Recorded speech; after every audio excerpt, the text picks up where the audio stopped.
వ్యవసాయాత్మిక బుద్ధిరేకేహ కురునందన బహుశాఖ హ్యనంతాశ్చ బుద్ధయో వ్యవసాయినా 41 ఓ కురు వంశజుడా, ఈ దారిలో ఉన్న వారి బుద్ధి దృఢంగా స్థిరంగా ఉంటుంది మరియు వారి లక్ష్యము ఒక్కటే. కాని దృఢసంకల్పం లేని వారి బుద్ధి పరిపరి విధములుగా ఉంటుంది. మమకారాసక్తి అనేది మనస్సు యొక్క లక్షణం. ఇదెలా వ్యక్తమవుతుందంటే, మనస్సు పదే పదే మమకార విషయానికి వైపు పరుగులు తీస్తుంది. అవి వ్యక్తులు, ఇంద్రియ విషయములు, ప్రతిష్ఠ, శారీరక సుఖాలు, పరిస్థితులు మొదలగునవి కావచ్చు. కాబట్టి ఒక వ్యక్తి లేదా వస్తువు యొక్క తలంపులు పదేపదే మనస్సుకు వస్తుంటే అది దాని పట్ల మన మనస్సుకి అనుబంధం ఏర్పడింది అన్నదానికి సూచన కావచ్చు. కాని అనుబంధం, మమకారాసక్తి ఏర్పరుచుకునేది మనస్సు అయినప్పుడు ఈ యొక్క అనుబంధం, మమకార విషయాలలో శ్రీకృష్ణుడు బుద్ధిని ఎందుకు తీసుకొస్తున్నాడు? అనుబంధం, మమకారాలను తొలగించటంలో బుద్ధికి ఏమైనా పాత్ర ఉందా? మన శరీరంలో సూక్ష్మమైన అంతఃకరణ ఉంటుంది. వ్యావహారికంగా దానిని హృదయం అంటారు. ఇది మనస్సు, బుద్ధి మరియు అహంకారం అనే వాటిని కలిగి ఉంటుంది.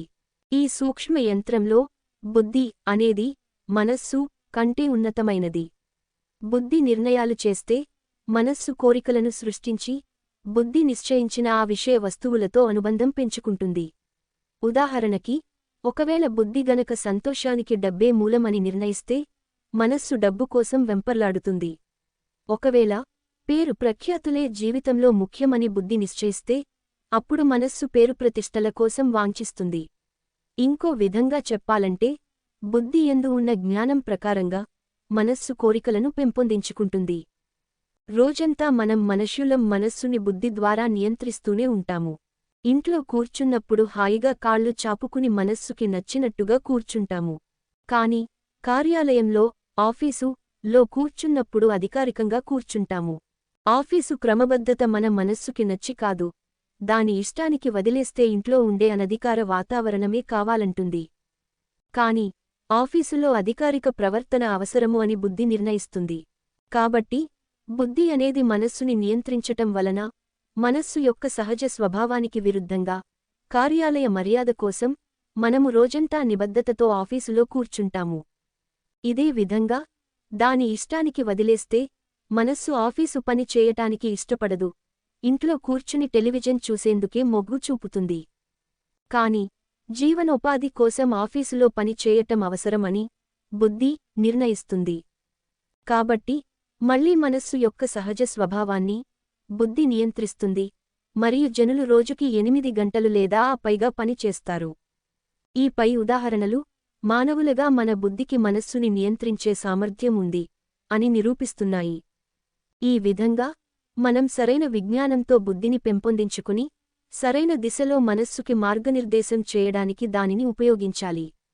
బుద్ధి యోగము అంటే అన్ని పనులు భగవంతుని ప్రీతి కోసమే అని బుద్ధిలో దృఢ నిశ్చయం చేసుకోవటం ద్వారా కర్మ ఫలాల పట్ల ఆసక్తిరహితంగా ఉండగలిగే కళ.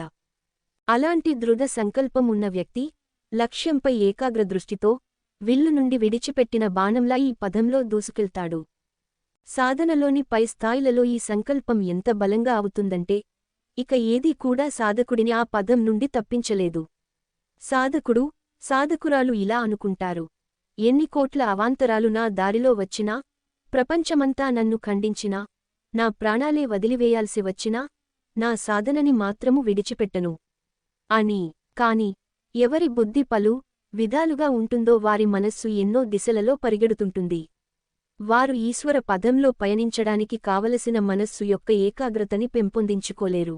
యామిమాం పుష్పితాం వాచం ప్రవదంత్య విపశ్చితః వేదవాదరతాః పార్థ నాణ్యదస్థితివాదినః 42 కామాత్మాన స్వర్గపర జన్మకర్మఫలప్రదాం క్రియావిశేషబహుళాం భోగైశ్వర్యగతిం ప్రతి 43 పరిమితమైన అవగాహన కలవారు స్వర్గలోక ప్రాప్తి కోసం డాంబికమైన కర్మకాండలను ప్రతిపాదించే వేదాల్లో చెప్పబడిన సమ్మోహపరచే మాటలకు ఆకర్షితులవుతారు మరియు అందులో ఇంకా ఏమీ ఉన్నత స్థాయి ఉపదేశం లేదనుకుంటారు.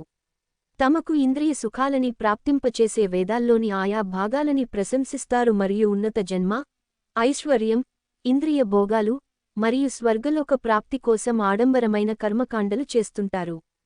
వేదాలు 3 భాగాలుగా విభజించబడ్డాయి. అవి కర్మకాండ, జ్ఞానకాండ మరియు ఉపాసన కాండ. భౌతిక ప్రతిఫలాల కోసం మరియు స్వర్గాది ఉత్తమ లోక ప్రాప్తి కోసం ఆచరించే వైదిక కర్మలు కర్మకాండలో సూచించబడ్డాయి.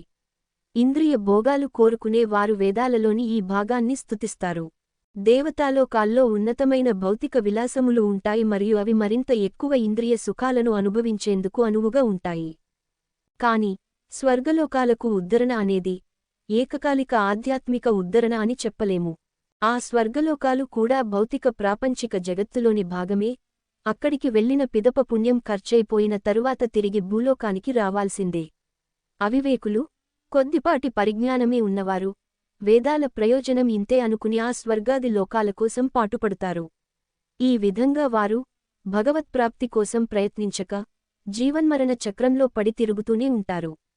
కాబట్టి ఆధ్యాత్మిక విజ్ఞానం కలవారు స్వర్గాన్ని కూడా తమ లక్ష్యంగా ఉంచుకోరు. ముండకోపనిషత్తు ఇలా పేర్కొంటున్నది: అవిద్యాయామంతరే వర్తమానా స్వయంధీరాః పండితం మన్యమానాః జంగన్యమానాః పర్యంతి మూఢా అందేనైవ నియమానా యథాంధా 1.2.8. స్వర్గాదిలోక భోగములను అనుభవించటం కోసం వేదోక్తములైన ఆడంబరమైన కర్మకాండలు ఆచరించేవారు తమకు తామే శాస్త్ర పండితులమనుకుంటారు. కాని నిజానికి వారు వెర్రివారు. గుడ్డివారికి గుడ్డివారు దారి చూపించేవంటి వారు. భోగైశ్వర్య ప్రసక్తానాం తయాకృతచేతసాం వ్యవసాయాత్మిక బుద్ధి సమాధౌన విధీయతే. 44. ప్రాపంచిక భోగాలు సుఖాల పట్ల మనస్సు మిక్కిలి మమకారాసక్తితో ఉండి మరియు వారి బుద్ధులు ఇటువంటి వాటిచే చిత్తభ్రాంతికి లోనయి వారు భగవత్ ప్రాప్తి పదంలో సాఫల్యానికి కావలసిన దృఢ సంకల్పాన్ని కలిగి ఉండలేరు. మనస్సులో ఇంద్రియ సుఖాల పట్ల ఆసక్తి ఉన్నవారు భోగాలు ఐశ్వర్యముల కోసం ప్రాకులాడుతుంటారు. సంపాదనను పెంపొందించుకోవటానికి తమ బుద్ధి వాడుతూ ఎలా ఇంకా ఎక్కువ భౌతిక సంపత్తి సమకూర్చుకుని శారీరక సుఖానుభవములు మరింత పొందుదామా అని విచారిస్తుంటారు. ఈ విధంగా భ్రమకిలోనయి భగవత్ప్రాప్తి పదంలో పయనించటానికి కావలసిన దృఢ సంకల్పాన్ని అభివృద్ధి చేసుకోలేకపోతారు. త్రైగుణ్య విషయ వేద నిస్త్రైగుణ్యో భవార్జున నిర్ద్వంద్వో నిత్యసత్వస్తో నిర్యోగక్షేమ ఆత్మవాన్. 45. ఓ అర్జునా, వేదములు భౌతిక ప్రకృతి యొక్క గుణాత్మకమైన విషయ సంబంధమై వివరించును. నీవు ఈ త్రిగుణములకు అతీతంగా శుద్ధ ఆధ్యాత్మిక చైతన్య స్థితిలో ఉండుము. ద్వంద్వముల నుండి విడివడి నిత్యము పరమ సత్యంలో స్థితమై ఉండి మరియు భౌతిక లాభాలు భద్రతల గురించి పట్టించుకోకుండా ఆత్మభావనయందే స్థితుడవై ఉండుము. భౌతిక శక్తి తన 3 గుణములచే దివ్యమైన జీవాత్మను శారీరక భావనలో బంధించివేస్తుంది. ఈ 3 ప్రకృతి గుణములు ఏమిటంటే సత్వగుణము, రజోగుణము మరియు తమోగుణము. లెక్కలేనన్ని గత జీవితాల నుండి వస్తున్న తమ పూర్వజన్మ సంస్కారాల వలన ప్రతి వ్యక్తిలో ఈ గుణాలు వేరువేరు పాళ్లలో ఉంటాయి. తదనుగుణంగా ప్రతి ఒక్కరూ వేరువేరు స్వభావాలు, ధోరణులను కలిగి ఉంటారు. వైదిక శాస్త్రాలు ఈ భిన్నత్వాన్ని అంగీకరిస్తాయి మరియు అన్ని రకాల జనులకు తగిన బోధనలను సూచిస్తాయి. ప్రాపంచిక విషయాసక్తి కలిగిన ప్రజలకు ఈ శాస్త్రాలు సూచనలను కలిగిలేకపోతే వారు మరింత దారి తప్పిన వారు అయ్యేవారు. కాబట్టి వారికి భౌతికమైన ప్రతిఫలాలు ఇచ్చే కర్మకాండలను వేదాలు అందచేశాయి. ఇవి వారికి తమో గుణము నుండి రజోగుణానికి, రజోగుణము నుండి సత్వగుణమునకు ఎదిగేందుకు దోహదపడతాయి. ఈ ప్రకారంగా వేదాలు 2 రకాల జ్ఞానాన్ని, ప్రాపంచిక ఆసక్తితో ఉన్నవారికి కర్మకాండలు మరియు ఆధ్యాత్మిక పదంలో ఉన్నవారికి దివ్య జ్ఞానమును కలిగి ఉంటాయి. శ్రీకృష్ణుడు అర్జునుడికి వేదాలని తిరస్కరించమని చెప్పినప్పుడు ఆ సూచనని మనం ఇంతకుముందు మరియు తదుపరి శ్లోకాల సందర్భంలో అర్థం చేసుకోవాలి. భౌతిక ప్రతిఫలాలను ప్రసాదించే యజ్ఞయాగాది క్రతువులు, విధివిధానాలు, నియమ నిబంధనలు చెప్పబడిన వేదాలలోని ఆయా విభాగాల పట్ల అర్జునుడు ఆకర్షితుడు కావద్దని ఇక్కడ శ్రీకృష్ణుడి ఉద్దేశం.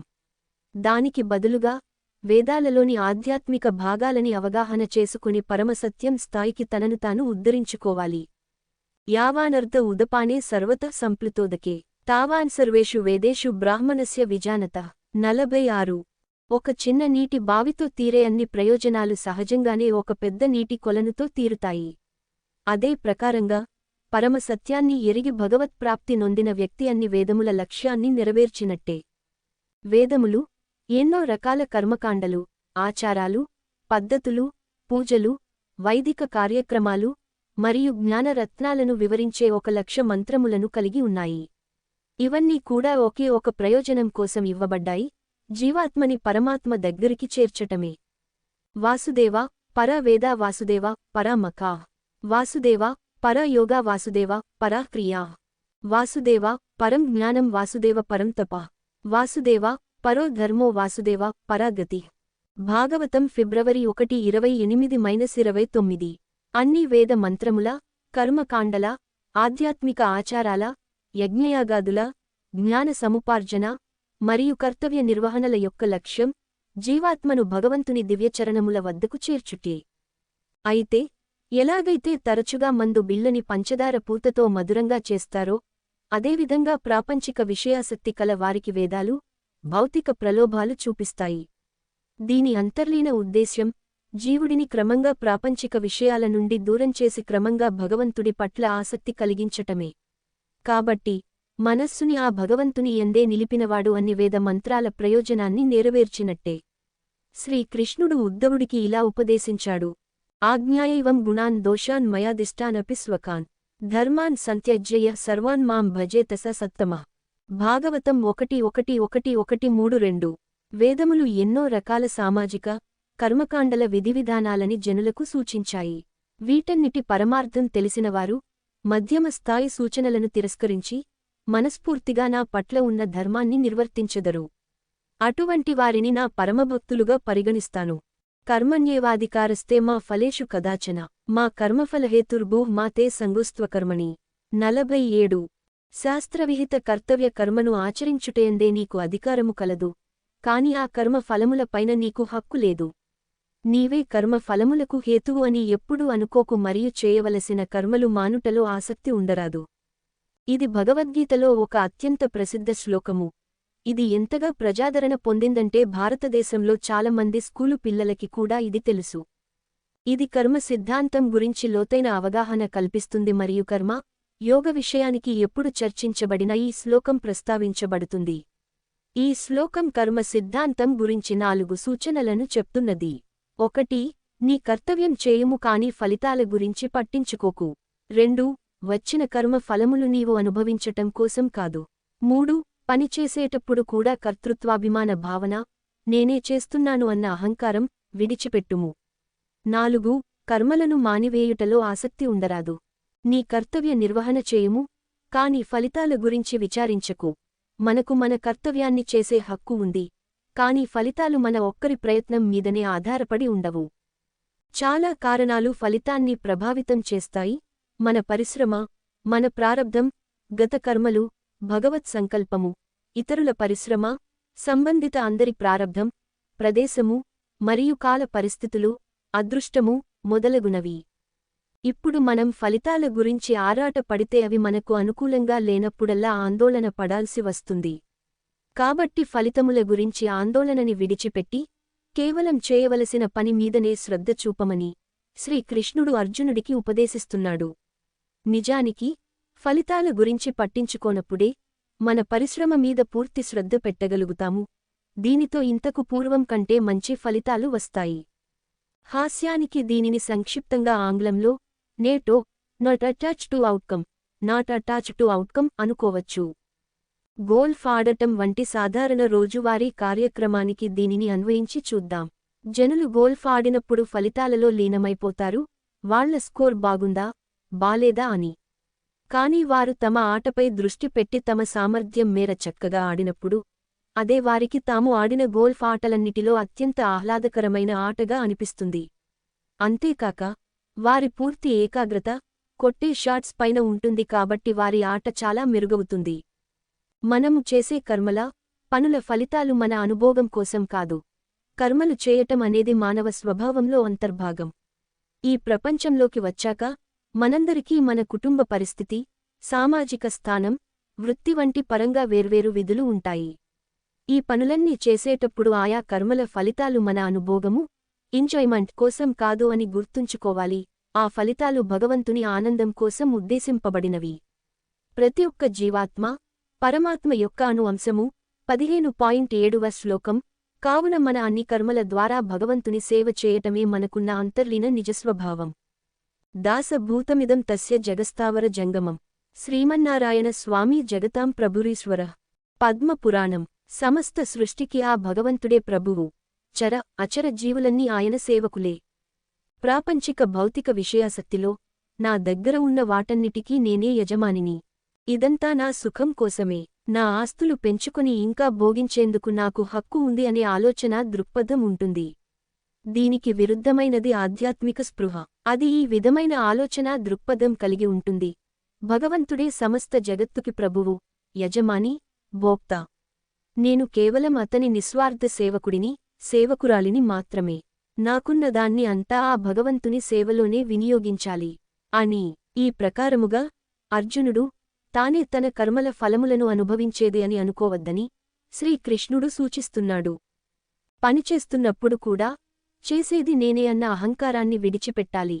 అర్జునుడిని కర్తృత్వాభిమానము అంటే చేసేది నేనే అన్న అహంకారాన్ని విడిచిపెట్టాలని కృష్ణుడు కోరుకుంటున్నాడు. తను చేసే పనులలో ముందుగానే ఆశించిన ఫలితాల గురించి వెంపర్లాట వద్దని మరియు కర్మ ఫలితాలకు తనే కారణమని అనుకోవద్దని ఉపదేశిస్తున్నాడు. మనం పనులు చేసినప్పుడు ఆయా కర్మలను చేసేది మనమే అని ఎందుకు అనుకోవద్దు? ఇది ఎందుకంటే మన ఇంద్రియములు, మనస్సు మరియు బుద్ధి జడ పదార్థములు చైతన్యం లేనివి. భగవంతుడు వీటికి శక్తిని ఇచ్చి మనం ఉపయోగించుకోవటానికి వీలుగా చేస్తాడు. తత్ఫలితంగా దేవునిచే ప్రసాదింపబడిన శక్తి ద్వారానే మనము పనులు చేయగలుగుతున్నాము. ఉదాహరణకి వంటింట్లో ఉపయోగించే పట్టకారు జడమైనది. తనంత తానే ఏమీ చేయలేదు. కాని ఎవరైనా తమ చేతుల ద్వారా దానికి శక్తినిస్తే అది క్లిష్టమైన పనులను, అంటే మండే బొగ్గు తీయటం వంటివి కూడా చేయగలుగుతుంది. ఇప్పుడు మనము ఆ పట్టకారే ఈ పనులు చేస్తోంది అంటే పొరపాటుపడినట్లే. చెయ్యి దానికి శక్తి నీయకపోతే అది ఏమి చేయగలిగేది? అది బల్లమీదనో అరుగుమీదనో అలా అచేతనంగా పడి ఉండేది. అదే విధంగా భగవంతుడు మన శరీరము, మనస్సు, ఆత్మ వ్యవస్థకి పనిచేసే శక్తి ఇవ్వకపోతే మనము ఏమీ చేయలేము. అందుకే మనము ఆ భగవంతుడే మనము చేసే అన్ని పనులకు వెనుకనుండి శక్తిని ప్రసాదించేవాడు అని గుర్తుంచుకుంటూ చేసేది నేనే అన్నాహంకారాన్ని విడిచిపెట్టాలి. ఈ పై విషయాలన్నీ ఈ క్రింది ప్రసిద్ధ సంస్కృత శ్లోకంలో చక్కగా చెప్పబడ్డాయి. యత్కృతం యత్కరిష్యామి తత్సర్వం న మయా కృతం త్వయా కృతం తు ఫలభుక్ త్వమేవ మధుసూదన. నేను సాధించిందంతా మరియు నేను సాధించకోరేదంతా నేను చేసినది కాదు. ఓ మధుసూదన, నీవే నిజమైన కర్తవు, నీవు మాత్రమే వాటి ఫలభోక్తవు. క్రియాశూన్యత, చేయవలసిన పనులు చేయకుండుట, పైన ఆసక్తి వద్దు. ప్రాణుల సహజ స్వభావం ఏదో ఒక పని చేస్తుండటమే అయినా తరచుగా పని కష్టతరంగా, గందరగోళంగా అనిపిస్తుంది. అలాంటి పరిస్థితిలో దాని నుండి పారిపోకుండా మనము శ్రీకృష్ణుడు అర్జునుడికి చెప్పిన సరియైన కర్మశాస్త్రాన్ని అర్థం చేసుకుని అమలు చేయాలి. అంతేకాని పని శ్రమతో కూడినది, భారమైనదని తలంచి క్రియాశూన్యతతో ఉండటం అత్యంత తగని చేష్ట. అకర్మణ్యత, చేయవలసిన పనులు చేయకుండుట అనేది ఎప్పుడూ దేనికి పరిష్కారం కాదు మరియు శ్రీకృష్ణుడు దీనిని స్పష్టంగా ఖండించాడు. యోగస్థః కురు కర్మాణి సంగం త్యక్త్వా ధనంజయ సిద్ధ్యసిద్ధ్యో సమో భూత్వా సమత్వం యోగ ఉచ్యతే. 48. జయాపజయముల పట్ల మమకారాసక్తి విడిచిపెట్టి, ఓ అర్జునా, నీ కర్తవ్య నిర్వహణలో స్థిరముగా ఉండుము. ఇటువంటి సమత్వ బుద్ధియే యోగము అని చెప్పబడును. అన్ని పరిస్థితులని ప్రశాంత చిత్తంతో సమానంగా స్వీకరించటం అనేది ఎంత మెచ్చదగినదంటే శ్రీకృష్ణుడు దానిని యోగం అంటాడు. అంటే పరమాత్మతో ఐక్యత. ఈ సమత్వ బుద్ధి అనేది పూర్వశ్లోకం యొక్క విజ్ఞానాన్ని అమలుపరచటం ద్వారా వస్తుంది. మన కృషి మాత్రమే మన చేతుల్లో ఉండి ఫలితము కాదు అని అర్థం చేసుకున్నప్పుడు మన కర్తవ్య నిర్వహణ మీద మాత్రమే మన పూర్తి శ్రద్ధ ఉంటుంది. ఫలితములు భగవంతుని ప్రీతి కొరకే, కాబట్టి అవి ఆయనకే సమర్పిస్తాము. ఒకవేళ ఫలితములు మనం అనుకున్నట్టు రాకపోతే వాటిని భగవత్ సంకల్పముగా ప్రశాంతముగా స్వీకరిస్తాము. ఈ విధంగా కీర్తి మరియు అపకీర్తి, జయము మరియు అపజయము, సుఖము మరియు దుఃఖము, వీటన్నిటినీ మనము భగవంతుని సంకల్పంగా పరిగణించి స్వీకరిస్తాము. ఈ రెంటినీ సమానంగా స్వీకరించటం నేర్చుకున్నప్పుడు మనము శ్రీకృష్ణుడు చెప్పిన సమత్వ బుద్ధిని పెంపొందించుకుంటాము. జీవితంలోని ఒడదుడుకులకు ఈ శ్లోకం ఒక చక్కని ఆచరణాత్మక పరిష్కారం చూపుతుంది. నావలో మనం సముద్రంలో ప్రయాణం చేస్తుంటే సముద్ర అలలు ఆ నావను అటూ ఇటూ ఊపటం సహజం. ప్రతిసారి అల తాకినప్పుడల్లా మనం కలత చెందితే మన యాతనకు అంతూ ఉండదు. ఒకవేళ అలలు పైకి రావద్దు అనుకుంటే అది సముద్రం యొక్క సహజ స్వభావానికి విరుద్ధంగా ఉండమని కోరినట్లే. అలలు అనేవి సముద్రం నుండి విడదీయలేనివి. అదే విధంగా సంసార సాగరంలో ప్రయాణించేటప్పుడు మన నియంత్రణలో లేని ఎన్నో అలలను అది మన మీదకు తేవచ్చు. మనము ప్రతికూల పరిస్థితులని నివారించటానికి నిరంతరం పోరాడుతూ ఉంటే మనమసంతృప్తి, దుఃఖాన్ని తొలగించుకోలేము. కాని మన శక్తిమేర ప్రయత్నం ఆపకుండా దారిలో వచ్చే ప్రతి దాన్ని స్వీకరించటం నేర్చుకుంటే మనం ఈశ్వర సంకల్పానికి శరణాగతి చేసినట్లే. అదే నిజమైన యోగము.